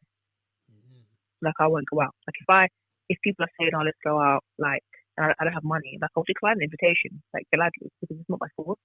I think with guys as well, I've been on dates with guys where they've told me beforehand, yeah, don't worry about money, I can pay for everything. But because I've been low, I haven't felt completely at ease, just because I don't fully trust men kind of like immediately. I go to toilet and come back, leave you a bill. Yeah, so a guy can kind of say, oh yeah, I've got you, like don't worry. But in the back of my mind, I'm thinking, well, what if you don't? Yeah. I need to have a contingency plan as a woman. I need to be able to get home. I need to be able to do this, that, third, if there is an emergency or whatever. And I don't really want to rely on someone that I'm not completely 100% like sure of yet, right? So this is like an initial dating anyway. Like for me, I will never allow a man to pay for stuff, like, and then me not like have a contingency plan. Like I always have to have a backup plan. I think as women, I feel like I would hope that most women think the same. You can't just be out here no keys and then dating a guy that you hardly know, and he's saying, yeah, I got you, and you get somewhere, and he's like, oh, I don't have my I don't have you, like I'll just, like, I was bantering. no, some stuff like that happened, man. Or he's like, oh, I'll go to the bus stop, and you didn't have no money for transport, but he drove you to the function. Like, it's stuff like that. You have to really be careful of the safety. That's the big thing, because these things actually like are realistic now in my head. Like at an era that would sound mad, but now see what man are on, quite mad. There are probably certain men out there that's their game plan is to say, I got you, get all the way to the venue, and then be like, oh, lost my wallet, it's in the car. Yeah, it's mind game. It's sick youths out there, man. It's wild. What kind of mind game is that? Bro, just sick youths. Yeah, it cooks my head. It's sometimes scary. like it's scary, man. You've got like, obviously you like someone, but you also the thing, like, cool, this guy ends up being a psycho. I need to make sure that like my friends know who I am, or I've got money to get home, like emergency cab or whatever. Yeah. That's what's mad as well, because when you're with a girl and then like she's doing these kind of things, you do feel like in the moment you feel like, bro, like, what do you think I am, bro? Like, you're telling, I got to tell my friend I've arrived safe. Like, well, bro, what do you think? And then I know, then you see that what certain man are on, you're like, yeah, boy, I see why you did this. Certain man actually trying to nap you in that, or take your phone, not give it back. Like, I'll give it back to you when you kiss me. Like, what? Oh, bro, my God. What's going on here? Yeah, I've heard stories like that, man. Mad stuff. Like, drive, like, just, and if you're in someone's car as well, they can drive you anywhere and just pull up somewhere and just in the car. Start pressuring. In an industrial area, bro. Like, you know how hard it is to get out of an industrial area on foot? Fam. Yeah, no. So, yeah, I think when it comes to dating, with money, like, and I'm low, unless I know you and trust you, then I wouldn't feel comfortable. I wouldn't feel comfortable, and I'll be honest, I wouldn't feel comfortable because I don't really trust men like that. But when it comes to like me as a person, obviously I have like responsibilities, I have like commitments, and so if I'm low on money, it's kind of like, oh no, like I can't really do the things I was doing before. It's just a bit annoying, but it's not like something that will put me down. It's just like, okay, cool, I'm low. It's just about mindset, innit, for me. Like, if I feel like I'm in a low place, like, cool, I'm low for right now, I've got a situation for right now, but I'm gonna be up soon. Like, just trying to flip it, because things are temporary. Yeah, things are temporary, so can't really allow it to like affect your mood. But that just comes from my experience of having that relationship with money kind of thing. So it was always a thing of, you can't let the value be connected to how much money you have for your net worth, because that's fickle as well. You've got to be completely solid with yourself, kind of thing. And just rolling off that quickly to bring both of you in now. I'm going to say something, and then I'm going to explain how I feel on it, and then I'll get you two's opinion. So I moved quite young into the idea of it's better to travel broke than to wait until I'm all the way up and then do this spectacular, outlandish trip. So like a lot of times I would go to like on holiday and have like the bare minimum in peas. But then now when I look back on those trips, I never think about, I only had the last, give me 100 euros. I had to make that stretch. It's always just, I got to see this, got to see that, got to see the other. What do you lot sit on with that? Would you rather go to like America or Canada and be broke, or not get to reach there until you're 40, 45, but you're up? Like, I don't think you got to wait until you're 40, 45. Like, one, you can budget. Like, I think you've got to be realistic with yourself. You make a certain amount a year, a month. This is how much money you can put aside. If you're trying to plan a trip to go somewhere that's expensive, start planning in advance so that you can at least be comfortable and maybe have a buffer. I feel like anytime you go abroad, it's good to have a buffer, like, because you never know what can happen. I think maybe just as me as a woman, I'm quite cautious when I travel with it. So I always like to have a little bit of a backup cushion just in case, like, gets happen, you lose something, you have to buy a new passport or anything that can happen in it. So again, I've been to like Brazil, and like I didn't go peasing, but I had, I budgeted for the trip, and sometimes you overspend and you have to like make things work. But more time, when I look back, I don't think, I never had no money on that trip. I just remember the memories. Exactly. I think the only time that I thought, I have no money is the second, not no money, but second time I went to New York. Second time in New York, it just seemed like it was just so much more expensive than the last time. And so it was kind of like a shock. And then we had unexpected things we had to pay for, like the toilet. Something happened to the toilet, so we had to come fix that, and we got billed for it. and that was just like annoying. Don't factor for it. But apart from that, like I think you should like have experiences, but obviously within your means. I would never. What I'm saying, or rather being a bit more clear, is what I'm saying is, I feel like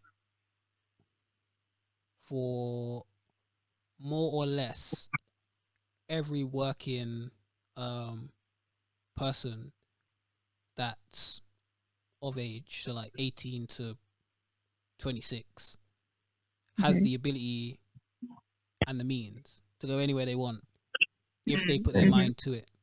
Because I see a lot of people that say, "Oh, I can't afford to travel," but they have significant P's. Like I know that significant P's passes through their hands each month, but they'll say, "I don't have the money to travel," because they're saying, "Well, if I go to America, I need to go 10 grand." It's like, well, what? No. Why? Why do you need all that? Like, well, I need to do this, I need to do that, I need to. Like, you don't need to do that. I promise you, if you went to America, the feeling of being in America would be more worthwhile than paying this much to go to the Hilton, the Ritz, whatever, and do all these other things. Yeah. And it's like, I feel like people get into this headspace where they're like, if I go to Dubai, I need to get champagne bottles at every club. And it's like, I promise you, go to Dubai, there's a lot of things, just being there would be enough to change your outlook on things, on life. What about you, Rem? Because I know you've done some holidays. You've gone like Turkey and them places. Been Jamaica. I think yeah, it's definitely like a good idea to just put a little bit aside when you're traveling. Similar to what Kenny said, I think just in case anything happens, you need an extra boost or whatever. Definitely like strategize and plan and plan like what you use your money for. I do think like there's more, like you said, the feeling of being there kind of equates to a certain amount of money anyway. So, and I guess that's the whole reason for traveling as well, isn't it? It's like experience that feeling. 100%. So, but yeah, I think it's always a good idea to put something aside just in case. Yeah, man, for sure. All right. Yeah, like budget, but have fun as well. Like, Don't be stressing about see at the Ritz gonna do for you, bro. Like, meet people, talk to people, like, go to new places, like, you know what I mean? Like, I don't know. Which is a key thing as well, because a lot of people talk about this when it's true. It's like a lot of people say, "Oh, they want to go here," or they've been in every country in the planet. But every country they go to, they only go McDonald's. So you went to Ghana, but they all their meals are McDonald's and KFC. And it's like, well, did you really experience Ghana then? It's like, if you're not going to fully immerse yourself in the place you're going, I'm not saying you have to eat like wild things. I'm just saying, if you're not trying a bit of where you're at, then was it, worth going all the way there? Like, you go all the way to America and you never try, like, I don't know. Like, I don't know. It depends where you are. If you go all the way to New York, you're not trying hot dogs from a stand and you're not immersing yourself in that. You say, no, I don't eat that in London, so I won't be eating it here. It's like, well, you should have stayed in London then, big man. Like, the whole point of traveling, you need to experience how these people are living, and try and get a vision through their eyes. You never know. It might be nicer than immerse yourself in their culture. Their culture might be better for you than the one you're from. Who knows? Trust me. You try it. Trust me. It's real. Yeah, man. Yeah. Anyone else got any topics? Or you done? It reminds me of them man that take cruises and all they have is when they go to countries, all they eat is fish and chips. Or like, not even just chips. And they go there and they don't try anything. They don't speak to no locals. They just bring their English people to these places and say, I've been to Jamaica. But you want to cruise. You didn't try no Jamaican food. You didn't speak to one Jamaican person that wasn't a waiter. And you were listening to flipping whatever music it is that English people listen to, instead of, you know what I mean, like not immersing yourself in the culture, which is, I just think, very weird. Like, don't go to Spain and they go to like the Costa del Sol, so like British Haven. Yeah, with Gibraltar, like that. They speak complete English the way, yeah, I love Spain, I'm always there. It's like, well, not Well, really. where? Just where? Oh, Gibraltar. Just. Cool. Where everything's in English, yeah? It's not. Yeah, just everyone speaking English, and it's just like all the pubs are English. Stain pints. I mean, John Smith's in the pub. It's like, Yeah, that's long, man. There's no point. Some like colonizers, man. Well, Know it. it's mad. You have to come on. fully immerse yourself in wherever you're going if you're going to travel. Yeah, and just try and see what it is and how it is, how they're living. Try and put yourself in their shoes. But yeah, I feel like a lot of people don't do that for whatever reason. It's detrimental to their traveling experience. Yeah, definitely, man. And I think it adds a lot more, so much more to the person. Like just, someone that's well travelled and experienced different cultures and you just learn a lot more, innit? It's just another way of learning. Facts. Yeah, man. But I do want to go on a cruise though, can't lie. Me I feel too. like it's for old people though, it's tight. But let's go with the gang. Imagine, that'd be lit. that's what I'm saying, imagine. But some of these cruises do have an age limit. They're like, yeah, you have to be 45 or up or 50 and up. Are you kidding? So yeah, some of them, because it's I don't know why it's structured for old people. I don't know why it became an old people thing. Because imagine a young people cruise. That'd be lit. It'd be 30. So you can eat at any time of the day. Bro, all you can eat. Drinks on tap. Bro, and then they you got pull up in the cinemas, country. they got everything in there. Bro. And then you get to get off at different places. Like you're drinking, you're eating, blah, blah, for 10 days. Then you get to Jamaica, you get off, you're partying, a couple days, you get back on for a day or two, and then you're at St. Lucia. And it's like, yeah, man, that'd be lit. I would, I'm on it, definitely man. would want Caribbean Definitely cruise, something to do. Yeah, something to do before you die. Cruise. 100. There's one girl on Insta. Her name is on Instagram. Her name is Lydia Dinga, and she did a cruise as well, a Caribbean cruise, and so she went like to Haiti, Jamaica, some other place. I think it was just Haiti, Jamaica, other places, but it looked banging. And I was thinking, wow, like I love the fact that you can just stop and just have a couple of days in Jamaica and then come back and. If you're feeling peckish at 3 a.m. in the morning, you can go downstairs and there's food, like the kitchen's open, like, and they have their little activities. Everyone trapped that close together as well. If you go down at 3 a.m., there'll be other people there. Like, you'll never be the only person doing something. So you always have to speak to people. And even if you're nocturnal, there'll be other nocturnal dons. And if you're early riser, there'll be other early risers. If you're a midday riser, there'll be midday risers. And it's like, no matter who you are, there'll be a community for you, sort of thing, which is. I think that'll be fun. It's quite social, I think. Yeah, they all trapped together. So it's like, mingling. Yeah.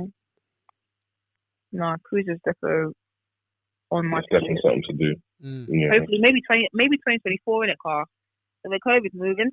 Don't want to be around a lot of man like that. Anyway, it might be longer than 24, man. I'm thinking more like, I don't know, 26. What is life, man? Not because of COVID, just in general. Because cruises are expensive, number one, and. Yeah, they are. They're in thousands. Yeah, but I don't know. It's expensive, but it's not if you fully take advantage. Like you need to be banging them drinks. Like fill it back up, you boss man. That's true. You know when you don't even want no more juice. Yeah. But you're like, I'm gonna be pissing all day, but I need my money's worth. Fill it up. Most definitely need to be making sure you get your money's worth. 100%. You know you're not even hungry no more, but I want some more rice on that, please. Yeah, you have to. Yeah, you have to, man. You're paying like $3,000 to do this cruise. I want everything. I want to try everything. Calamari, put it on. It's worth it though. Yeah, it's definitely worth it. And when you think about these sums, a lot of times you forget about the money. Like you have so many memories that it's the memories that are most important. And the money just fades away. Because like I don't think there's any holiday. I think there's only like one or two where I've ever said, "Oh, I'm not going because I'm broke," and still never saw that money. Money gone still. Right. Don't know where it went, but it's gone. It's not like it's sitting right there, like that money from here that I didn't spend to go on holiday with the man them. Gone. So I should have just gone. Gonna be broke regardless. Might as well be broke in Paris. Must be broken. Broken Lisbon. Yeah, man. It's fun though, man. Especially if you get to go places where brokenness is out of the ordinary. Like I went to Monaco with my friend, and we just in tracksuit, chilling. Everyone else Love is Mm. bougie. We're the broke boys, but it's fun to be there. Living your best life, boy. Come on, Yeah. it's sunny. I was in That's cargo good. shorts, in fact, not tracksuit, cargo shorts, but still living life. It's cheap as well. You go from Nice to Monaco was like €10 on the train return. Oh, Yeah, but yeah, man, there's just so much out there that people need to see, and that needs to be on my list as well. I need to see. I want to go to like Ghana or Nigeria. I need to go to South Africa. mm. I'll go wanna Ghana again. Want to go not South Africa, Southeast Asia. So I want to go to like Vietnam or something. I need to go to South America. 100. There's so many places to go. There is. Time just feels so What a good short. place, man. And that's a scummy thing as well, man. You think about how much time you spend working, how much time you get to travel. True. It's like this is imbalance. It's imbalance. Right. Yeah. Trust me. 50 weeks working to get 2 weeks to go traveling. There's not a lot of time to It's not. explore and just express yourself, man. Okay. Be on that treadmill. Yeah, we smoked that. We're at 1 hour and 50 minutes. That's how we do, Kurt. Bro. We said it'd be a short Man. one. Look at us. We're scumbags. A lot of us. Especially Kenny. Don't try me. You look like the itis killing her, bro. Come on. ISIS? No, wait. She's going straight back to sleep after this. You don't need to stop going out on that. Rem, I swear. You, yeah. Them comes like this, like wives and the father's degree. It's all like I don't know what you're talking about. No, I don't know what you're talking about. Remy, like Talent's gun is me. Cool. Is that what you're doing? I get influenced by Dom. Don't blame me about influence. You're trying to roll Dominic in. Dom's my influencer. See how he's built. Dominic's already a scumbag. Whoa. Well, you, Rem, I had higher hopes, man, but sad still. Wow. I call you a scumbag on the slip, You're self-proclaimed, bro. I'll take that. I'll accept it. Fuck it. Yeah. Firm that. It's like every man for himself, bro. Shots everywhere, man. Hell in the cell. You lot fired the shot first. Right. Don't even try it. Yeah, but you took it somewhere else. Bro, I'm getting straight for no reason. Thought we were all friends. Before we sign off, got a mad question still. You ever been called something mad by someone that just rattled it for you? Like you were speaking to someone, they called you like their mochaccino or something. What? A mochaccino? Yeah, called you your little chocolate mocha or something. Call you a dairy milk. I think white people only do that. You don't talk to white people? I think white people only do that. Are you talking about in a general setting? Yeah, general or romantic, either or. I haven't still. Never. No, mate, that's mad. No, not been like, I've been like, oh, what? Yeah. Sheltered life. No, I haven't. I don't think anyone call you a mochaccino. No, but it's more of a Kenny thing. Like sometimes they try and do that to be endearing. They do mad calculations like, she's a woman like chocolate, I'll call her a chocolate, and then doesn't bang off for them. Yeah, it's a bit long. Like, yeah, it's a bit long. I don't know. I wouldn't say that I've had anything that would make me feel like, no. Oh, wait. No talking. One guy called me, what did he call me? Something like his sugar butterfly. I think in Lao. Sugar. Oh, that's not even that bad. Butterfly. No, this was like after the second time that I had ever like been in his presence. Just like calling me sugar butterfly, and I feel like, bro, you're scaring me too much. I was like, you do too much too soon. It's kind of an alarm bell for me. They're calling me sugar butterfly. What are you doing? Like, you're from nowhere. Man might like, be a psychopath. You could be a psychopath. Sugar butterfly and just like candy floss or something. The candy floss, yeah, candy floss. Oh, yeah, no. Oh yeah. Sorry. While we're here and before we sign out, you man, I promise you, you need to watch The Night Stalker, Netflix. Yo, Brother, I've heard about you that. see I'm gonna it? watch it You see tonight. it? I'm gonna watch Bro, it tonight. it is don't make me get serious. It is mad. Lol. Mad. When you see the sickness of this youth, yeah. Wow. That's all I can say. I thought I've seen a lot of I've seen a lot of mad stuff. Let me put it like that. But this brother right here, tapped. Yeah. Absolutely Really? cooketh. No spoilers. Yeah, I'm not gonna spoil now. You need to watch it because you need to get the full impact of how cooked this individual is. Then we're gonna talk about it. Yeah, man. Yeah. I heard more about it. Yeah. No, I promise you, watch it. I'm gonna watch it. But yeah, that's us. Everyone signing out. Yeah, we're good. We're done. Thanks for listening, guys. Tired, man. I could tell you're But yeah, man. zoning out, speaking in slow-mo. Thanks for listening, peeps. This is like the tired episode, boy. For you. Don't be bringing up people in your mess. What do you mean, cuz? Nah, I'm cuz? wide awake. I've been listening to you guys. That's because you were sleeping. I was sleeping. Dang. Yeah, you had a power nap. You had a power nap. Come on. I did, man. I had my power nap, so. Tutu planting sent you straight to sleep. Dead. But yeah, man, say nothing, people. Yeah, man, feeling good, man. Still a little, as always. Done. Adios.